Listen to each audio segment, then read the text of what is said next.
no turning back type situation. Simple as that. You know what I'm saying? What I say is, this is the response and the language of the oppressed. This is the language.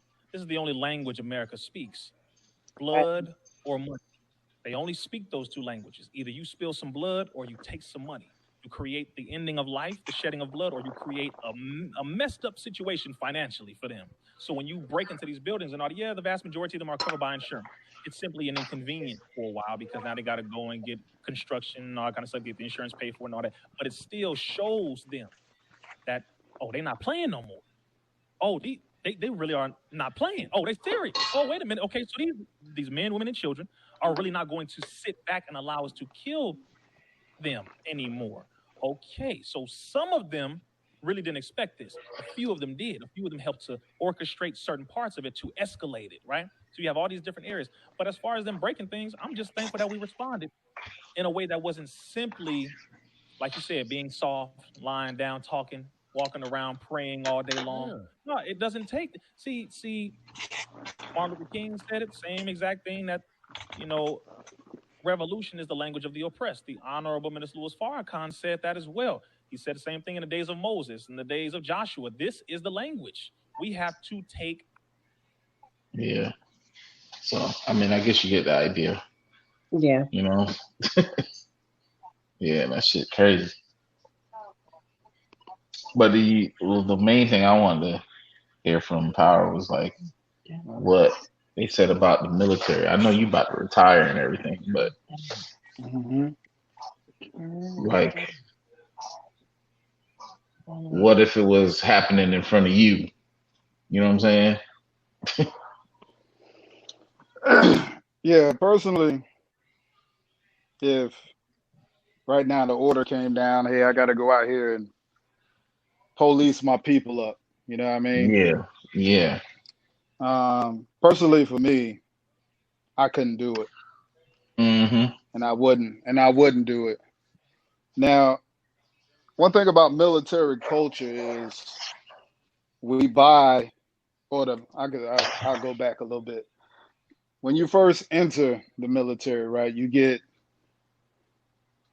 I'm trying to see it, not a simulated, but they sell you, I could say, the meaning of the military and what our purpose is. You know what I'm saying? And then you buy into that. Yeah, you buy into it. So it's like the same thing with the American dream. You know, when they say it and you hear it, it sounds good. You know what I mean? And like, if that's the values and the stuff America is living by, like, that sounds good for everybody.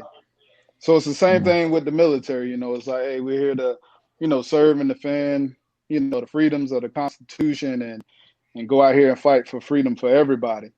So like when you're hearing that and you're doing it and everybody around you, no matter what color, race, or creed, sexuality, religion, like we all fight for the same thing, and you see that. So it's easy to buy into that, what the military is telling you, like, hey, this is what we're here for and this is what we mean. And, I still believe like that's the purpose of it. That's supposed to be the purpose. Other things throughout history may contradict that. It's easy to see that, like, hey, okay, what's the real reason we going into Iraq? What's the real reason we going into Afghanistan and all these other places? You know what I mean? And I know realistically, money moves everything. You're doing power moves. Hey, I got the military under me and I can send them to these places, and then, hey, I can sell the world. Like, the reason why we're going into these places is for freedom. And I've been posted on my social media lately, like, especially with, it's funny when it comes to freedom, people got to die. You know what I mean? Sometimes a lot of people got to die. A lot of people. In the name of freedom, and this kind of ties into it too. I know I'm gonna be probably a little bit religious and stuff, but your enemies pray too. You know what I mean? They praying for victory too, and they praying for freedom too. So I guess in the long run, they say the victors write the history. So if us in the military, being U.S. military, we come over there, hey, we fucking up shit, tearing it up, we victorious. Hey, we get to write the history. We get to write the lines of, hey, this is the reason why we did it. And then we're going to sell everybody else on the reason why we did it. So, Mm-hmm. and then, you know, to go back into, hey, can I, you know, realistically go out here and see what's going on in the world and the reason why people are doing what they're doing and say, hey, you know, we're about to go in here and use military force against these people. Now, military force don't necessarily mean, hey, we're going to come in here and we're about to shoot everybody and all this stuff. But I know some people get that twisted, like, hey, we're about to go to war with our own people. That could easily mean, hey, we're going to set up a perimeter around this area, you know, within 50 miles, 25 miles out, and we're going to cover this whole area right here and make sure nobody comes in to this area. And then, you know, you have your rules of engagement too, like, hey, okay, if we protecting this, because I can tell you right now, if there's, you know, if they start rioting down here in Savannah, Yeah. and they try to come on that military base, they're gonna get fucked up.